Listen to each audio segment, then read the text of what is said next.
ಇಂದು ನಾವು ಭಾರತದ ರಕ್ಷಣಾ ಪಡೆಗಳ ಬಗ್ಗೆ ತಿಳಿದುಕೊಳ್ಳೋಣ.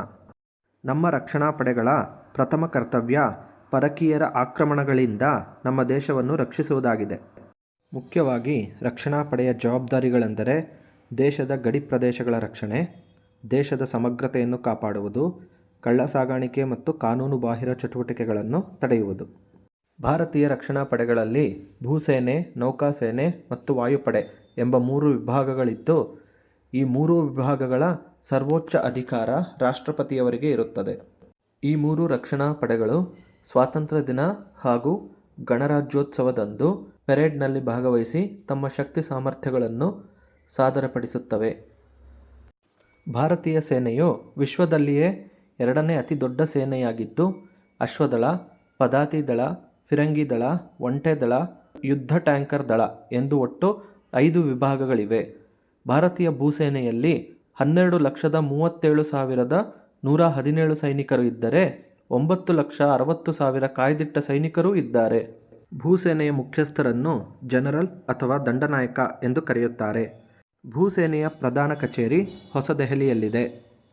ಗಡಿ ರಕ್ಷಣೆಯ ಜೊತೆಗೆ ಭಾರತೀಯ ಭೂಸೇನೆಯು ನೈಸರ್ಗಿಕ ವಿಕೋಪಗಳಾದ ಭೂಕಂಪ, ಪ್ರವಾಹ, ಬರಗಾಲ ಮುಂತಾದ ಸಂದರ್ಭಗಳಲ್ಲಿಯೂ ಕಾರ್ಯನಿರ್ವಹಿಸುತ್ತದೆ. ಭಾರತದ ಬೇಹುಗಾರಿಕಾ ಸಂಸ್ಥೆಯ ಹೆಸರು ರಾ ರಿಸರ್ಚ್ ಅಂಡ್ ಅನಾಲಿಸಿಸ್ ವಿಂಗ್. ಭಾರತೀಯ ನೌಕಾದಳವು ಪ್ರಪಂಚದಲ್ಲಿಯೇ 6ನೇ ಅತಿ ದೊಡ್ಡ ನೌಕಾದಳವಾಗಿದ್ದು, ಇದರ ಮುಖ್ಯಸ್ಥರನ್ನು ಅಡ್ಮಿರಲ್ ಎನ್ನುತ್ತಾರೆ ಹಾಗೂ ಇದರ ಮುಖ್ಯ ಕಚೇರಿ ಹೊಸದೆಹಲಿಯಲ್ಲಿರುತ್ತದೆ. INS ವಿಭೂತಿ, INS Godavari, INS Virat, INS Shivalik ಇಂತಹ ಹಲವಾರು ವಿಮಾನ ವಾಹಕಗಳನ್ನು ಹೊಂದಿದೆ. ಕರ್ನಾಟಕದ ಕಾರವಾರದಲ್ಲಿ ಸೀಬರ್ಡ್ ಎನ್ನುವ ನೌಕಾನೆಲೆ ಕೂಡ ಇದೆ. ಭಾರತೀಯ ವಾಯುಪಡೆ ಪ್ರಪಂಚದಲ್ಲಿಯೇ 4ನೇ ಅತಿ ದೊಡ್ಡ ವಾಯುಪಡೆಯಾಗಿದೆ. ಇದರ ಮುಖ್ಯಸ್ಥರನ್ನು ಏರ್ ಚೀಫ್ ಮಾರ್ಷಲ್ ಎನ್ನುವರು. ಇದರ ಕೇಂದ್ರ ಕಚೇರಿಯೂ ನವದೆಹಲಿಯಲ್ಲಿದೆ. ನಮ್ಮ ವಾಯುಪಡೆಯಲ್ಲಿ ಜಾಗ್ವಾರ್, ರಫೇಲ್ ಮುಂತಾದ ಯುದ್ಧ ವಿಮಾನಗಳನ್ನು ಹೊಂದಿದ್ದೇವೆ. ಒಟ್ಟು 1,00,000 ಯೋಧರು ಹಾಗೂ 330 ಯುದ್ಧ ವಿಮಾನಗಳನ್ನೂ ಹೊಂದಿದ್ದೇವೆ. ಪೂರಕ ರಕ್ಷಣಾ ಪಡೆಗಳು. ಭಾರತೀಯ ರಕ್ಷಣಾ ಪಡೆಗಳೊಂದಿಗೆ ವಿಶೇಷ ಸಂದರ್ಭಗಳಲ್ಲಿ ನೆರವಾಗಲು ಪೂರಕ ರಕ್ಷಣಾ ಪಡೆಗಳು ಹೀಗಿವೆ: ಗಡಿ ಭದ್ರತಾ ಪಡೆ, ಗಡಿ ರಸ್ತೆಗಳ ಸಂಘಟನೆ, ಕರಾವಳಿ ಪಹರೆ, ಕೇಂದ್ರ ಕೈಗಾರಿಕಾ ಭದ್ರತಾ ಪಡೆ. ಇವೆಲ್ಲವುಗಳೊಂದಿಗೆ ಸಹಾಯಕ ರಕ್ಷಣಾ ಸೇವೆಗಳು ಎಂದು ಇರುತ್ತವೆ. ಅವುಗಳಲ್ಲಿ ಮೊದಲನೆಯದಾಗಿ NCC. ಯುವಕರಲ್ಲಿ ದೇಶಪ್ರೇಮವನ್ನು ಶಾಲಾ ಕಾಲೇಜು ಹಂತದಲ್ಲಿಯೇ ಬೆಳೆಸಲು NCC ಎಂಬ ರಕ್ಷಣಾ ಪಡೆಯನ್ನು ರಚಿಸಲಾಗಿದೆ. ನಂತರ ಭಾರತೀಯ ರೆಡ್ ಕ್ರಾಸ್ ಸಂಸ್ಥೆ ಬರುತ್ತದೆ.